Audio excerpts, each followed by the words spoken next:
Hello, everyone. Thank you for joining us this wonderful sunny afternoon. I'm really excited to be here, to be hosting this amazing group of folks as we talk about some really great key guidance support for retailers here around the region and around the state. My name is Stephen Green. I'm a board member for Built Oregon, which Little Boxes is a part of. And today we've got some amazing experienced folks. I want to first start out by giving some of the ground rules for those that may not be familiar with how we break these down and also not familiar with Crowdcast. So Crowdcast is a great tool. You'll notice on the right side of your screen, there's a chat area. That chat area is for chatting. It is not for asking questions. If you look down into the middle bottom of your screen, you will see ask a question. Right now, it shows the number 10, that there's 10 questions there waiting. If you have a question, go and click there. You may see the question that you have already there. If you do see it, upvote it, and that'll bring it to the top of the queue when we start with our questions. If you don't see it, go ahead and feel free to fill in your question, and then that allows other people that are part of this to upvote the question that you have. Another key piece of housekeeping, this is a family conversation. These are all people that know and love retailers. This is not the place to be bitching and complaining. We're not going to be cussing. We're not going to be using vulgar language or things that just wouldn't be appropriate in a public setting. That being said, I will be reviewing the chat area as well as the ask a question. And then on the back end, we have the wonderful Vanna White, i.e. Rick Tarozzi, beyond the screen, looking at our chats and questions as well. So Rick just waved to everybody. Great. Without further ado, I'm going to allow our guests to introduce themselves. So Dre, do you want to kick us off? Yeah, sure. Hi, I'm Dre, also known as Andrea Allen. I am the co-founder of EcoVibe here in Portland. We've been in business retail for 10 years now, and we currently have 2 stores on Northeast Alberta Street, EcoVibe Apparel and EcoVibe Home, 2 separate retail locations, as well as an online store that's been operating pretty much since we started within the first year of 2010.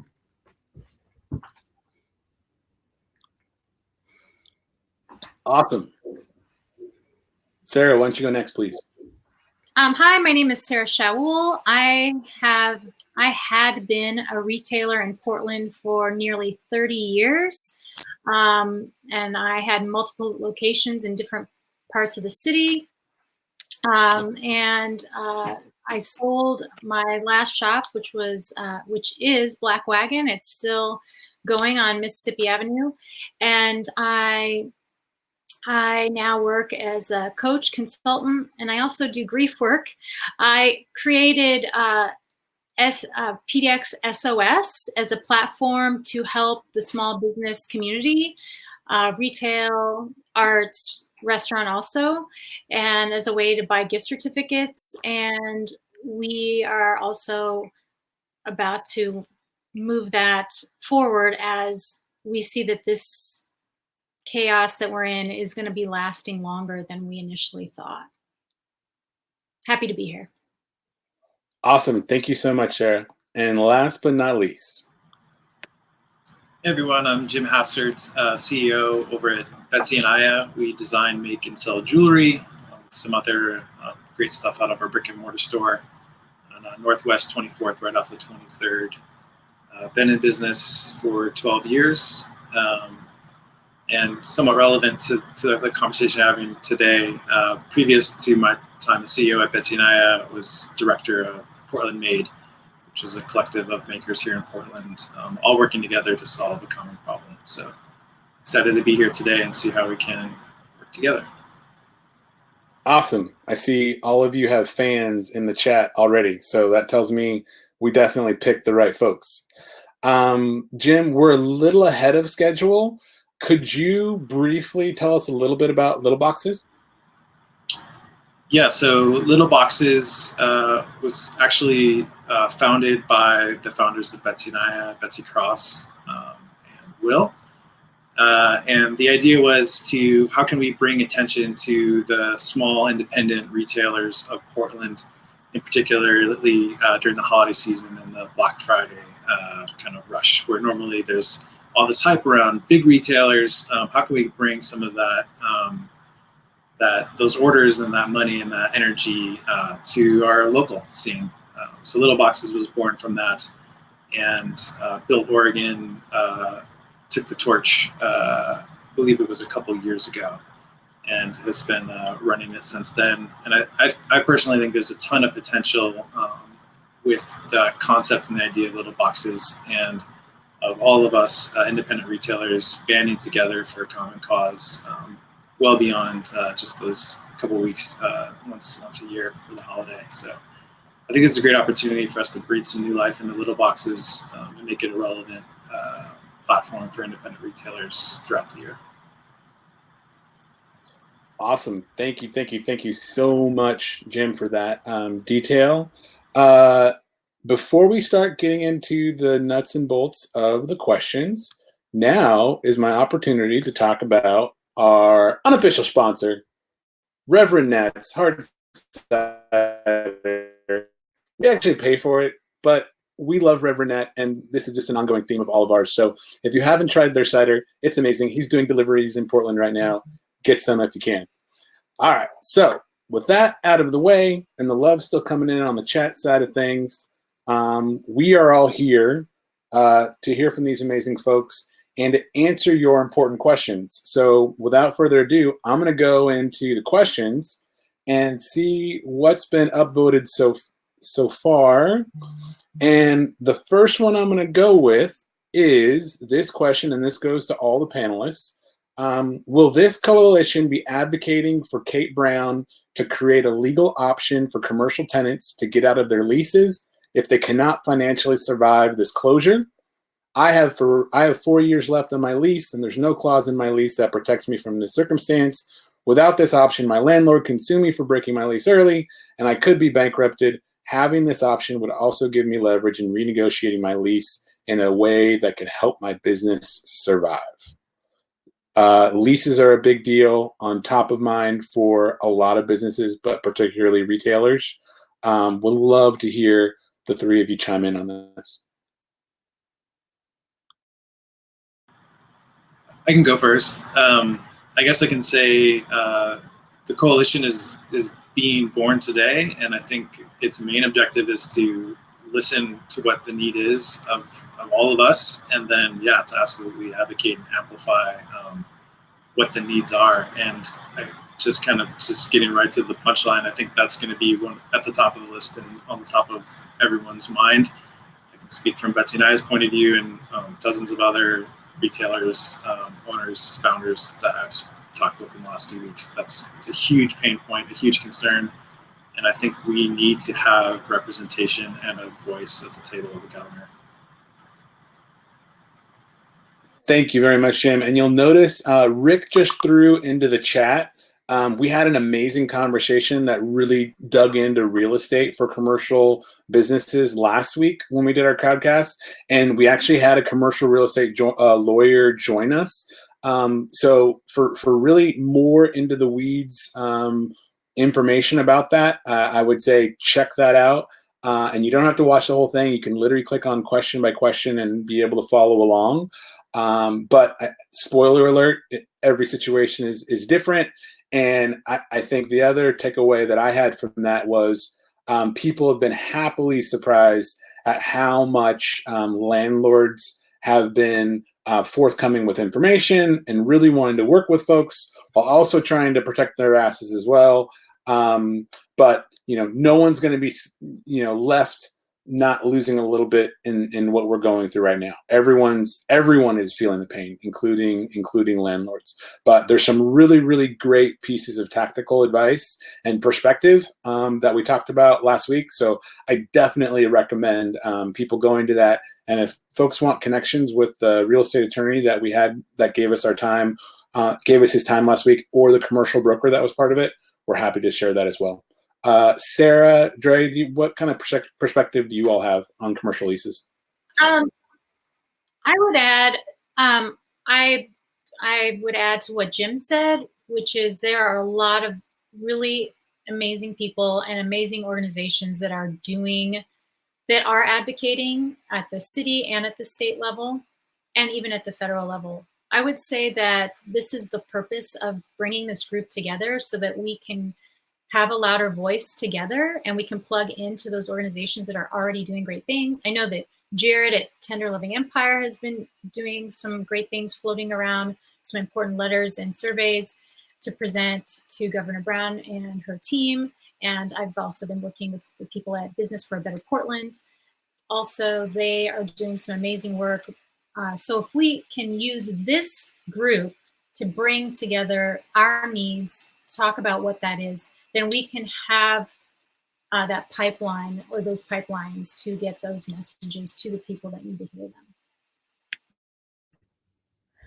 Yeah, I'm what I see this platform as is sort of a catalyst for us to have a place to go, to be, to get the information that we need, because there's a lot of information floating out there and we're just sort of being inundated and we don't really know what's legit and what's not, and we have to talk to each other.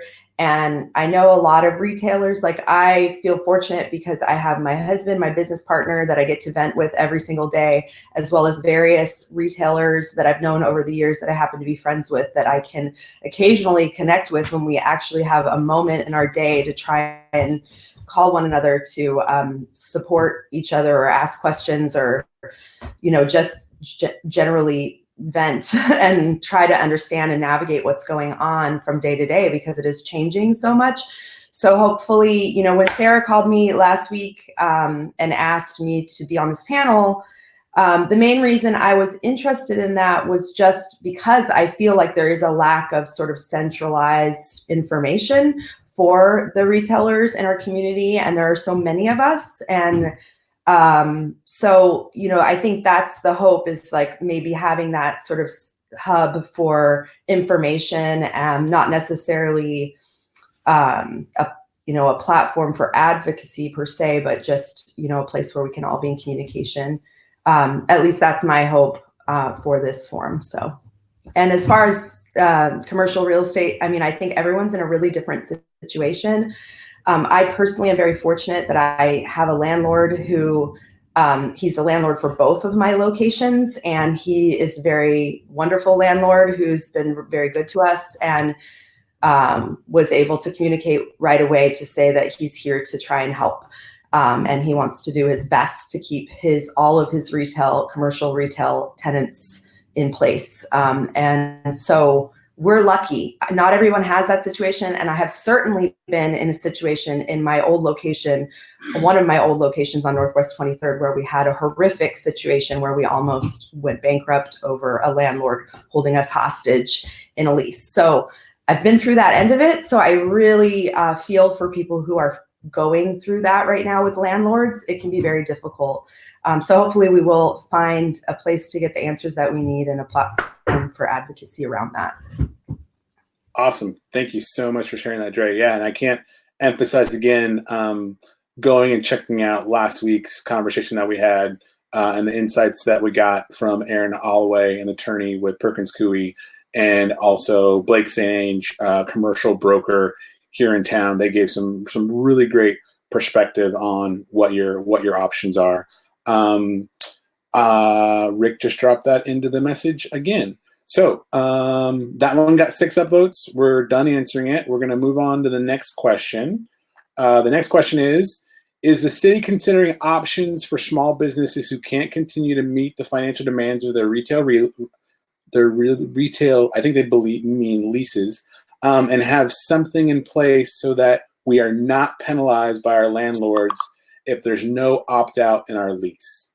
So this one's a little similar to the one previously, but you know, are you all aware of anything happening, I guess, on the public sector side to help protect commercial tenants? Well, Well, Stephen and I are both on the mayor's economic task force, and there is a work group specific to commercial leases, and I'm not in that group, but I can certainly get more information and see where they're at and share it with this group once we convene again. And I can also receive information and pass that along as well. Thank you, Sarah. Yeah, I don't know of anything specific. Okay. Yeah. I think our public sector and private sector partners are looking under every rock, looking at every option, and trying to make informed decisions about, the path ahead, just like the rest of us are. So definitely more to come there, but I can't underscore enough. Right now is the time to be calling your landlord. Call your landlord. Call your landlord. Do not hide things, and just be honest with them. And then, make note of the things that you're sharing with them. Write it down. Let them know when you talk to them. So I'm going to move on to the next question. All right. When we are able to reopen, how are brick and mortar spaces thinking of making alterations to your spaces? Reduce capacity, hand-free bathrooms, markers on the floor for lining up to cash stands. That's a great one. Who's got it? Jump in. Yeah, so I think there's some positives or some interesting things that can come out of all of this, and this is one that gets my creative brain kind of going. And yeah, we don't have anything specific in place at Betsy and I. We're a smaller boutique store, so on a really busy day, we might have 8 people in the store at the same time. It's about 1,000 square feet. So you're not like Fred Meyer or Trader Joe's type situation by any means. But our minds, the leadership team, our minds have kind of gotten into this space and sort of trying to reimagine what the new reality might be like, and trying to think of ways to stay safe and keep our germs to ourselves, but also be on brand and be maybe almost fun with it or creative with it in the way that that's manifested or played out. And nothing specific, but I can just say I think that there's opportunity to differentiate in the way that we solve that issue and that problem, that it doesn't have to feel so clinical. It can feel a little bit more interesting or creative, or adding to the experience that brick and mortar offers, and the reason why people come to brick and mortar in the first place. So that would be my take on it. So it's kind of an interesting opportunity and problem to solve. Awesome. Thanks, Jim. Dre, are you guys doing anything specific that you're thinking of right now at your spaces? Well, we haven't really thought about what we're going to be doing once we reopen yet, because we're still in the trenches of what we're doing every day now to keep our business going. But one thing that we did do right before the shutdown, when things were starting to get a little scary out there and people didn't know what to do or not do, and we were trying to kind of navigate that, we also have a really small boutique space. Both of our stores are roughly about 1,200 square feet. Our apparel store can get busy on the weekends, but it's not usually packed with bodies. The home store, however, does get packed with bodies. And I think that was one of the things that some of our staff was starting to get nervous and concerned about, like, wow, there are really a lot of people in here all at once, close to each other, touching things everywhere. And, like, how are we going to deal with that? So, our initial thought was to, start managing how many people were coming into the store at a time, because we can't necessarily have spaces like, the supermarket has, where you can, stand 6 feet apart. There's just not that much room in our tight little store that's packed with merchandise. So we were thinking that we could have someone stand by the door and kind of like have maybe 10 people at a time, because that was the mandated amount, no more than 10 people in a space. So we were trying to figure out how we could manage that. We never really got to that point, because then we shut down within 2 days of having those discussions. But it is something that we could potentially do when we reopen, and to make people feel safe, because I think what we're talking about now is how are people going to feel, you know, even if things do reopen. I think there's going to be there's going to be a lot of differences in how people react and what people expect of themselves and of each other in terms of interacting with people in the world. And so how, you know, it is important to start thinking about how we're going to be doing that and how we're going to be doing things differently. One other thing I wanted to note that we've been doing now is we've built in Facetime consultations, so like private shopping appointments that we're doing for people, so that if they're not safe to come in, but they still want to shop, we're accommodating that for them virtually. Which people are really enjoying and appreciating. And then it, you know, kind of ties in with the curbside pickup. So I could see that could still be in place even once we reopen, because there will be people who are still scared. There will be people who do not want to be in public spaces. And so by providing those alternatives once we reopen, I think will also just be a nice element to, you know, continuing on in the new world. So. Awesome. Yeah. Sarah, did you have anything to add there? Yeah, sure. So to Dre's point, I mean, habits are going to change from here on out, and we all have to be prepared for that. And so having collaborations with business neighbors is really key for the united survival of the Main Street businesses. So collaborating, say, with the coffee shop across the street, so that when you hit max of how many people you can have in your business, you hand out a voucher for a free cup of coffee at the coffee shop down the street, across the street. And I'm not a big lover of discounting with small businesses, but if you've got a big demand of people who want to come in, perhaps you can also give them a voucher for some kind of special offer to return back when traffic is subdued, you know, that same day. Gotcha. Awesome. Thank you, Sarah.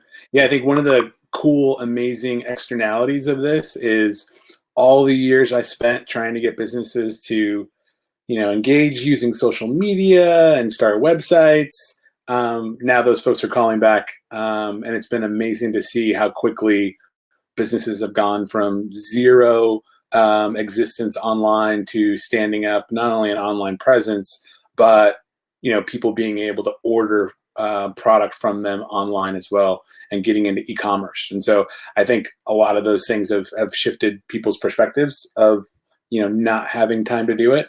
And those things they'll continue to reap the benefits of expanding their customer base going forward. All right, I'm gonna go to the next question. This one's got 9 upvotes. Is there any Oregon criteria for what we're waiting to see in order to even consider reopening any retail businesses? What business groups are in communication with the state about targets that need to be met, etc., for any prospective dates for reopening? Who are we waiting to hear from? Sarah, you want to start with that one?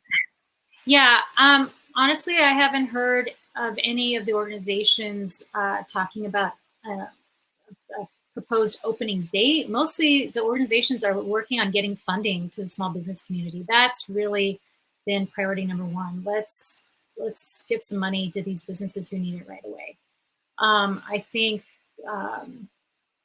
the when and how we're going to open is, I mean, I think we're really fortunate that our West Coast cities are following the guidance of science. And I think we're going to benefit in the long term for that, because if we open too quickly, we might just have to reclose again in a few months. Mm-hmm. So I think that, you know, to Stephen's point about it's really important for us to pause right now and see how we can innovate, getting online, strengthening those capabilities now, focusing on that, I think is really key right now. Gotcha. Any insights, Jim or Andrea, on that? Yeah, I think that's just to say, I think that's something that we were all craving. There's so much noise and information and just out there, and I would just speak for myself. I'm craving something very visual that I can just see. Okay, when we get to this place, to this mark, then this can happen. It'll feel really, really reassuring to have that. But I think the reality is that no one knows right now what that actually looks like. Things are unfolding so quickly and changing as daily that it's hard to know exactly what the setting or the scenario needs to be when we can start reopening. And yeah, to piggyback on what Sarah was saying is, I think none of us want to get into this kind of where we go too quickly and then have to pull back. I think we want to proceed in the smart way, follow science, use our collective intelligence, and do as smooth of a transition as possible so that the reopening, when it does happen, can be done efficiently and without having to jerk a bunch of things back.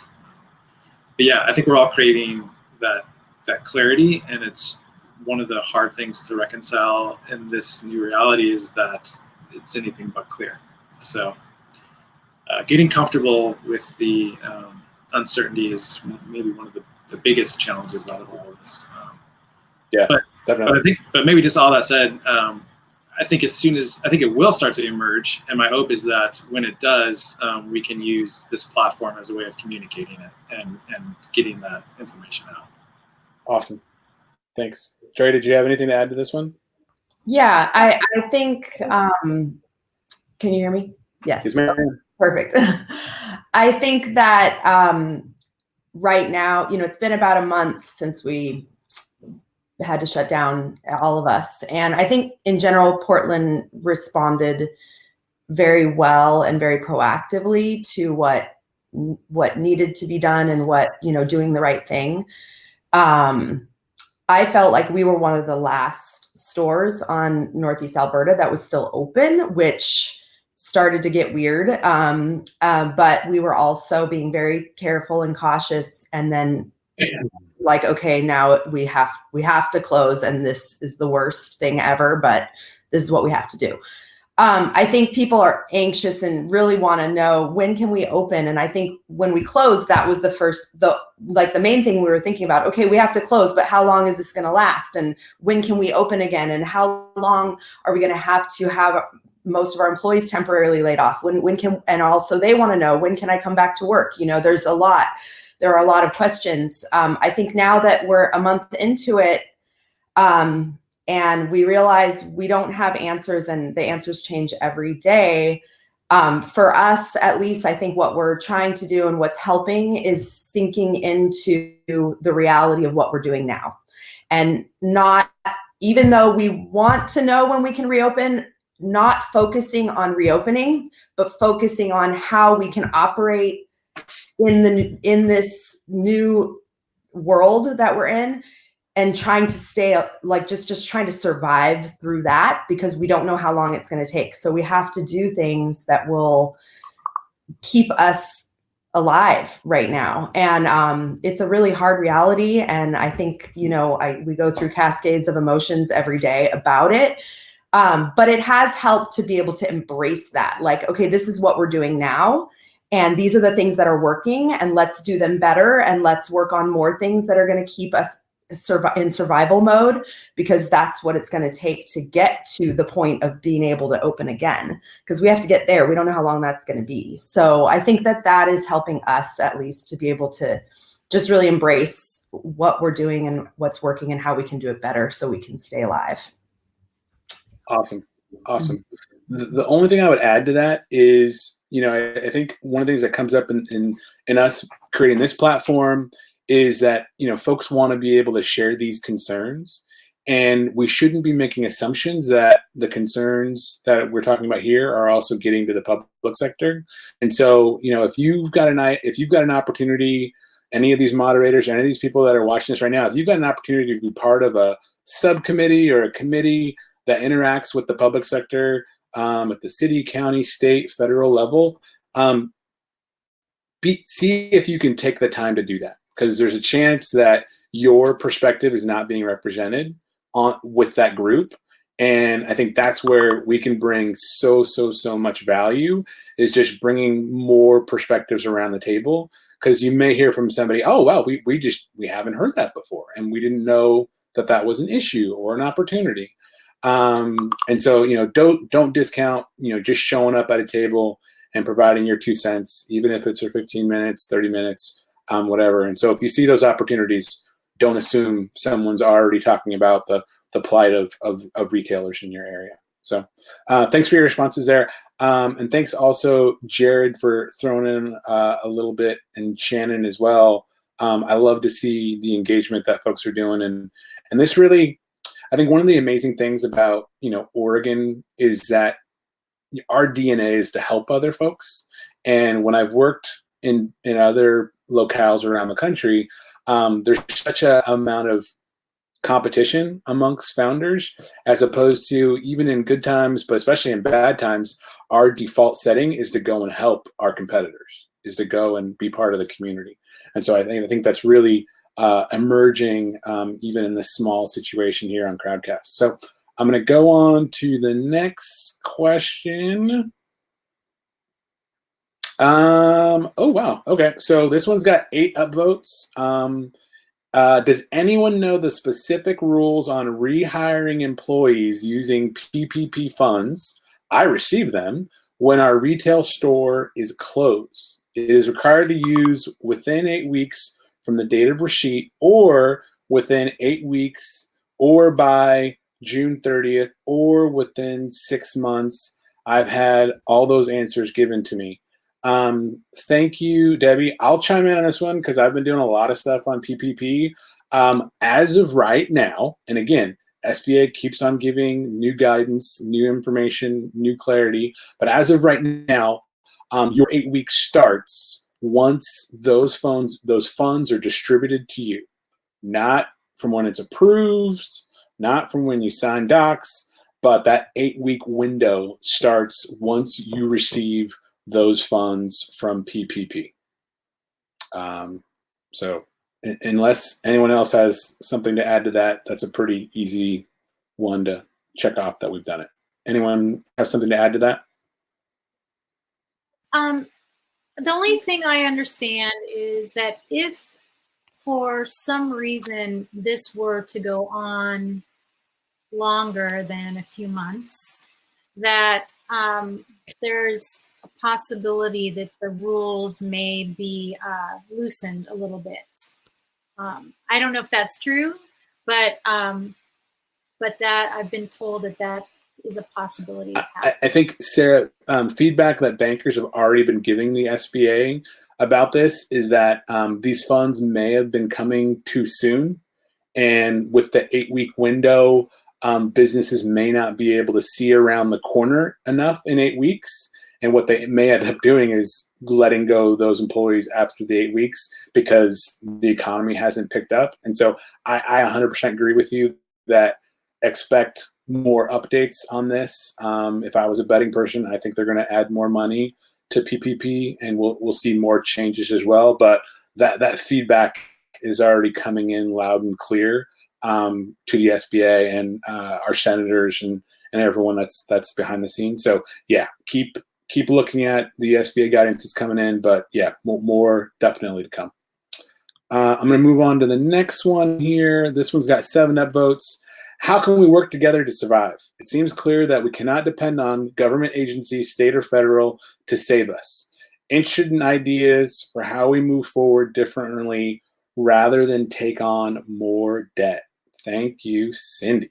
And I already see people giving their own comments other than the folks that we have as panelists, and I just love to see that. So panelists, what do you guys have to say that the government's not coming to save us? Nor do I think most businesses expect that to happen. A great book on this topic is Startup Communities by Brad Feld, and he talks about the difference between leaders and feeders. And the private sector, the businesses themselves are always the leaders, and the feeders, the people that come in behind, are generally always the public sector. So what's your all's thoughts on survival? What can we do? maybe jump in first.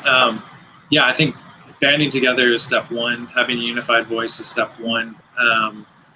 And then once we've done that, I think there's the difference between making it and not making it is just creativity and hard work. And I know this community has that in spades. So yeah, I think getting unified, setting some priorities, and then unleashing our creative imagination and hard work to band together and get through this. And I can think of a couple specific ideas around kind of jumping off of what PDX SOS is doing, just helping promote each other, sharing resources, and outreaching to each other's customer base. Yeah, when Sarah reached out to me and explained the idea of banding together PDX SOS and Little Boxes as the platform, when she explained that to me, I was like, oh yes, of course, that's what we have to do, because that platform has already been built with our small business retail community over years, and successfully hosted event throughout the city that drew in so many people who want to support small locally owned retail businesses. So it seems like the perfect fit for a platform that's already existing, and then sort of transforming that platform to build an alliance for all of us to be able to support one another and get the information out to the residents of our city and beyond, who don't want to see small retail brick and mortar stores go away. And I think that, I've heard feedback from customers that's a real, that people are worried about that. They're worried about their local boutiques and shops and restaurants going away, and that they won't have any other options except for big box, and they don't want it, and Portland doesn't want it. So I think we can really leverage this platform if we can, find ways to continue on with this movement. And also I think the support is really essential as well, because I think a lot of us feel very overwhelmed and very alone and exhausted, and we don't really have the time to even do this, but we really need to do this. It's going to be a matter of survival, and we do need each other, because there's no one's really throwing us a lifeline, so we're going to have to be our own lifeline.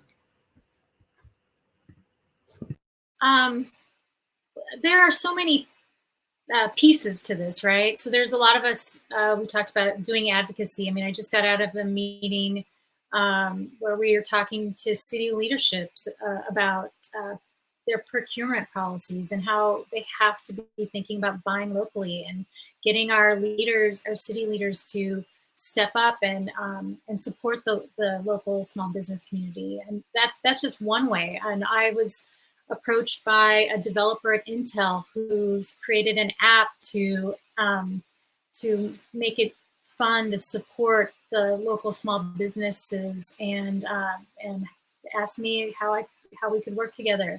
And I've talked with Jim before about how we could create a campaign to really highlight the small business community and what we all have to offer. And it all starts with us coming here today, right? And so everybody's ideas have a lot of weight when we put all of us behind those ideas. That's what makes it work. And I'll just add one really quick thing. When I did PDX SOS, I launched it as a blog post, okay? And I hired a graphic designer to create some graphics, and I told everyone, because I don't have the bandwidth to manage social media for that. And so I just said, here are the graphics. And it's really reliant on the community to share all of that, right? And that's how, once a consumer sees that posted a dozen or more times by all these different businesses and different people, that's how that awareness happens, right? So we really all have to come together on this. And it's beautiful to see that that's exactly what's been happening. So. Can I chip in with just a tad bit more? which is I think there's obviously opportunity for us to work collectively on the sales side to get the word out and get support for sales, but also on the working smarter side too, dialing in our systems, looking at our operations, how can we operate smoother and more efficiently and save and use the money that we have coming in wiser. So I'm excited to kind of share knowledge across our different experiences on that front too.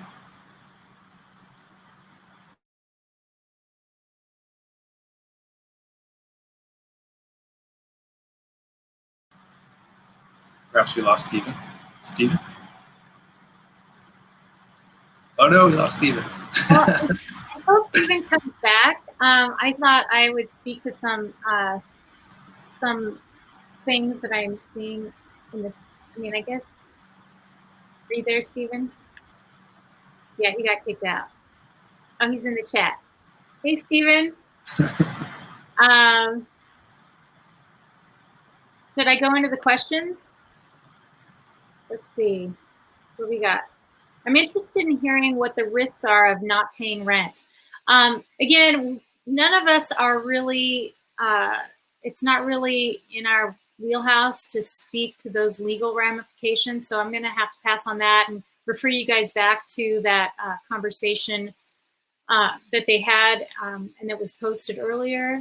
Hi. The second economic crisis has really exposed the risk for small business retailers, makers, and crafters. How can our community work together to make this industry stronger moving forward? What tips are available for small businesses in this situation? Well, if I could just say this real quick, and then if anyone else wants to speak to that, we have talked about this being an ongoing forum. So this is really the first one. And I know Jim has shared some really great ideas about employee retention, and I saw that coming up in the chat as being a real concern for some small businesses that want to hire back staff or having difficulty with that. I don't know if we have the time and space to cover that right now, but anyhow, Jim, do you want to speak to that? About what tips are available for small businesses that are really exposed to risks at this time? Yeah, I think, on the employee retention side, I guess the risks that are out there, well, I'll just say what I was going to say. On the employee retention side, trying to stay in touch with the employees, even if it isn't necessarily on the clock. I know we've been doing, Betsy and I, some regular Zoom sessions with folks just to kind of like stay in touch and stay connected and trying to retain as much as possible all the institutional knowledge as we need to eventually, hey, Stephen's back, prepare for a transition back. So. All right, I'm back. What did I miss? Where are we at? What question are we answering? So someone had asked a question about the risk that small businesses are exposed to. Oh, gotcha. For not paying their lease. I heard Sarah say check back with our last event that we did, because that is technically legal advice. Tons of information about that, but it does involve playing the game of chicken sometimes. So, talk with your lawyer. Share with your landlord. All right, I'm going to go to the next question.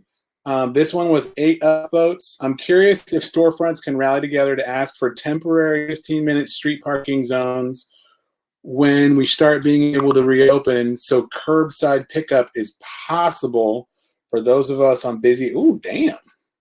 All right, I like that one. Tell me what you guys think on that one. Great idea. I'll be happy to push that one up the wherever it goes, but yeah, the people I'm talking to at the city. Yeah, no, that's an awesome idea. I love it. That's that kind of creative problem solving, and I can imagine a new cultural norm sort of coming out of that. So yeah, love it. Awesome, Dre. With things being so busy on Alberta, do you already have any tips and tricks for handling this? We're on 23rd. Not really, for just managing the traffic on the street, or in relation to the curbside pickup question, you mean? Yeah. I guess people kind of have to walk in and try on your stuff. So I mean, yeah, we're super pertinent. Alberta's more of a walking neighborhood for sure than a drive. Where there's a lot of traffic on the street, but there's a lot more foot traffic than driving traffic in general. So yeah, not really, but I think it's a good idea. Definitely, I can see that businesses that are on busy streets, or in different types of settings, that would make a lot of sense. And it doesn't. I don't think that would be too hard. I don't know who you would ask specifically for that, but I don't think it would be too hard to get permission for that from the city to be able to maintain businesses, because I believe that at the end of the day they do want to help, but we have to ask for the things we need. So that's a great idea. Awesome. Thank you. The next question is, I'm interested in hearing what the risks are of not paying rent during the moratorium. I think we touched on this a little bit, but definitely talk to a lawyer. That is definitively a legal question. This one did come up last week in the conversation, so there is some great nuggets of information around what your options are, and a couple different scenarios. So I'll let the professionals really handle that one. The next question is, how many have shifted or enhanced your e-commerce? What thoughts do you have about the future of your business with e-commerce versus brick and mortar investment? Shannon, Prosperous. Great question. I'll start. So, yeah, a huge shift to online sales, curbside pickup, delivery options, things that we really didn't see ourselves doing, and definitely not at the level that we've started to do them.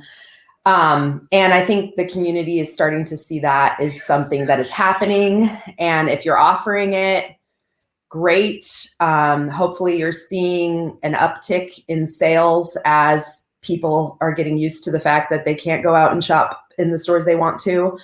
It doesn't mean that they don't want to. So if you're not doing that already, you need to start. And I think some people who already had a website with, an online selling platform like we did and Betsy and I does, I mean, I'm sure, we definitely had a one-up in that we were already doing those things, and we were able to just really go there like 100% with our focus, even with much more limited staff. So it means more work for us, but it's the only thing we have right now. And what we're seeing now is that some of the things that we're putting in place could be things that we continue to do and continue to develop more. And I honestly, I know a lot of businesses are exclusively doing retail online, and they don't even have brick and mortar stores. That's not what I wanted to do. That's not what I signed up for.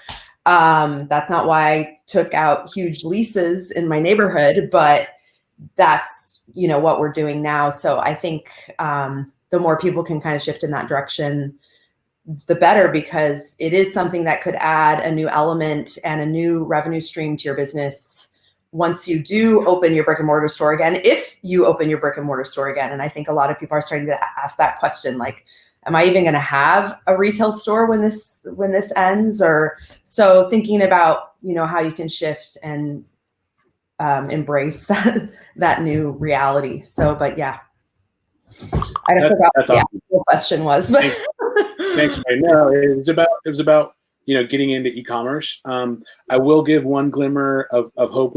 We got a lot of questions, and we had a couple other things we wanted to do, but this is great. I will say for Erica Escalante, that owns Arrow Coffee on Northeast Alberta, she has almost back to where she was pre-COVID on her sales, and she stood up completely e-commerce pickup stuff within less than a month. And I think one of the things is we can all do it, but the other thing is you're in a city where people want to help you do this. So one of the great things we can bring to bear with Built and Little Boxes is we've got connections with a lot of tech companies that would love to help you figure out how to do e-commerce. So this is not something that you got to go and pick up and do all on your own. You're in a community that wants to see you thrive and be successful. So this is a great time to pivot and embrace what these opportunities are, and then see how they work for you in the long term. But definitely, and see, here's Cindy going and saying, yeah, Cindy, we'll follow up with you. But leverage your community and the social capital around you. Quickly, do you, Sarah or Jim, have anything to add to this one? We've got 9 minutes left, so I'm trying to get as many as we can. Yeah, that's it. Just keep going. Nothing significant to add. It's important. Okay, cool. How do we take this time to revive, shop local, and really get traction around why Main Streets matter? How can we create the robust Shop PDX website and get support and funding from the city? Wow, somebody did a pretty cool TED Talk on why supporting small business is so important. I can't remember who that was, but I heard it was pretty good. This is a great one. Sarah, what? Tell me. I know you got something on this. I know you got something. Well, there is a lot happening, and we were just talking about this in a meeting we were having with people at Prosper Portland today, right, Stephen? And I think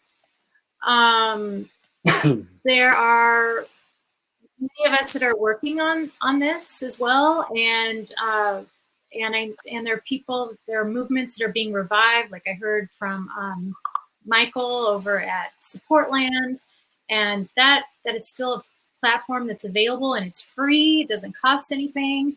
Like I said, PDX SOS is also free, and we're about to move to 2.0 because it's not about gift certificates anymore. It's about actually purchasing items from your businesses.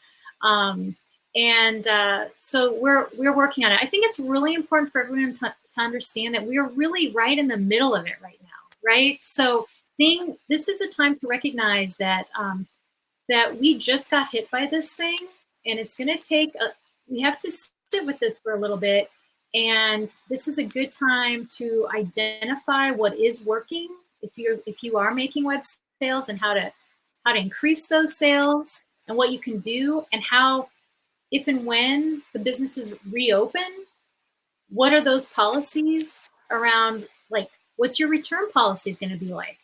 You're not going to be able to put those clothes right back on the rack because are you going to have to sanitize them? You know, these are things that we have to prepare for also. I may have gone off the main question there a little bit, but yeah, I and others are working on directly responding to that question you asked. Yeah. Every little bit helps. Every little bit helps. We've got 6 minutes left. And one thing that I've learned from this is we need to do it again because we can't even get through half the questions, basically. But before we go, can each one of you give your top 3 pieces of advice, or 2 or 1, that you want retailers to know, that they just got to know? I'll jump in first. I'd say number 1, stick together.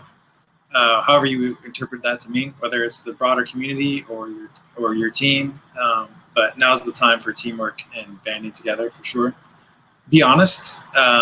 It's not the time to have anything other than the truth in mind. So now's the time to face some of those scary things and find the courage to do that. And last, I would say, ask for help. There's always a wrestling match going on with the ego, and it's hard sometimes, especially for folks that are used to doing things on their own. But now's the time to ask for help when we need it. So those would be my top 3. Sarah, top 3 for you, or Dre. Okay, my mic's on. Those are all great, and I would say the same thing. But I think what I encourage people to do right now is just not be afraid to pivot.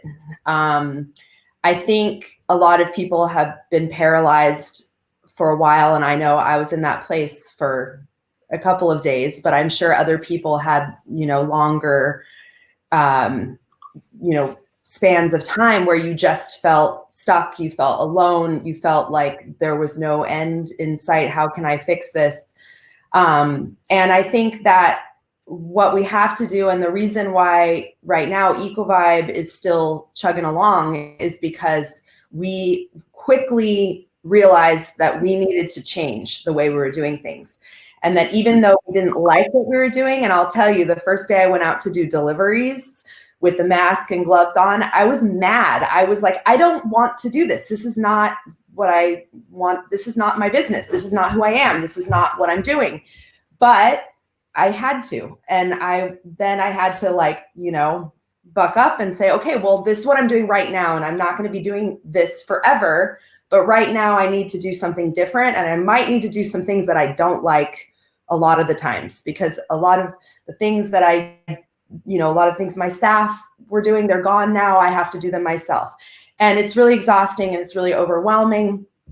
And so I just want to encourage people that it's hard, but you have to do it if you want to stay alive. And you're not going to be able to have that store open right now. So you have to find another way. And I know I mentioned that before, but I think that that's the biggest piece of advice I want to give people. And then I think, supporting each other is really important. And I know a lot of retailers are very, competitive, but I've never really had that kind of attitude, because I don't feel that it gets you anywhere.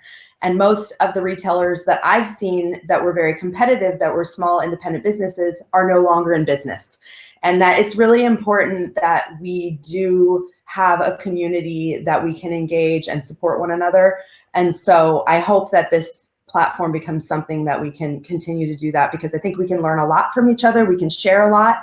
And in doing that, we're all going to succeed.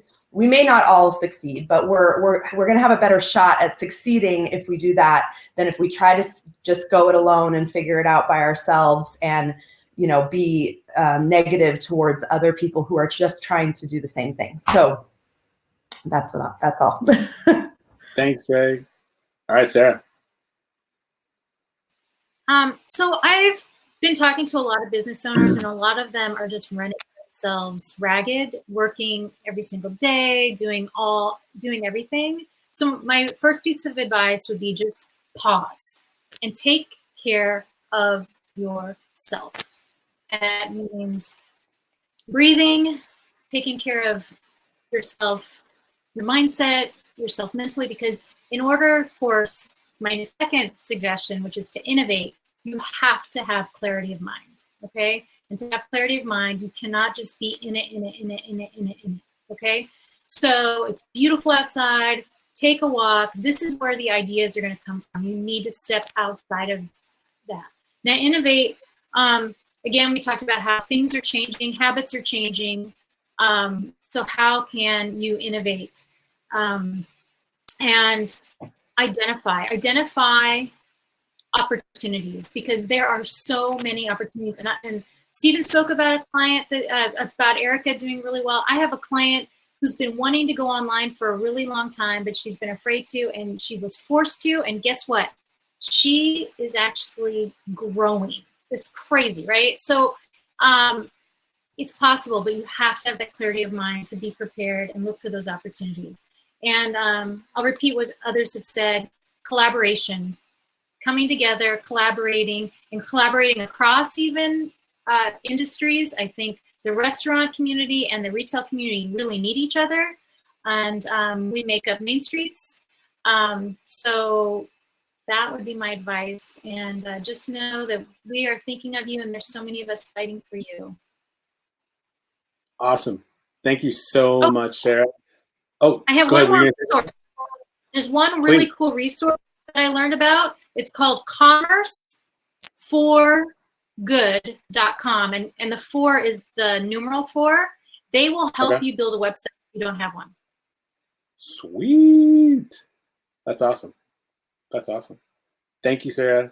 Yeah, the only thing I would add to this is, really great businesses are built in tough times. There's so many opportunities that present themselves in tough times that you don't have when times are seemingly good. Now is the time to think about new things and to think about what your secret sauce is and what you do better than anyone else. what your cost of goods really are, as opposed to, well, we've always done that. That's why we do it. In that point of iterating and innovating, I've already found out that we're going to be doing this every 2 weeks. So if you want to get notified about the next time we do our meeting in 2 weeks, check out in the chat room right there our link to sign up for Little Boxes, and you'll get an email about when we're doing the next one. And yes, I do have a lot of shoes. It's a thing, but there's worse vices. Come on, people. Come on. So without that, a round of applause for our guests. Thank you for joining us. As I said before, the second that this closes out, Rick's going to be closing out because I don't have the power to do it. But the second we're done with this, it'll be available on Crowdcast, and then we'll make it available also on YouTube here shortly. Thanks for everyone's engagement. Even though we weren't able to answer with our panelists the questions, going through the questions that are there, all of y'all were already chiming in and providing feedback. It's amazing to see all the love that everybody has for everyone. So I appreciate y'all, thinking about y'all, love y'all, enjoy some sun, take a breath like Sarah said, and we'll see you guys next time. Bye.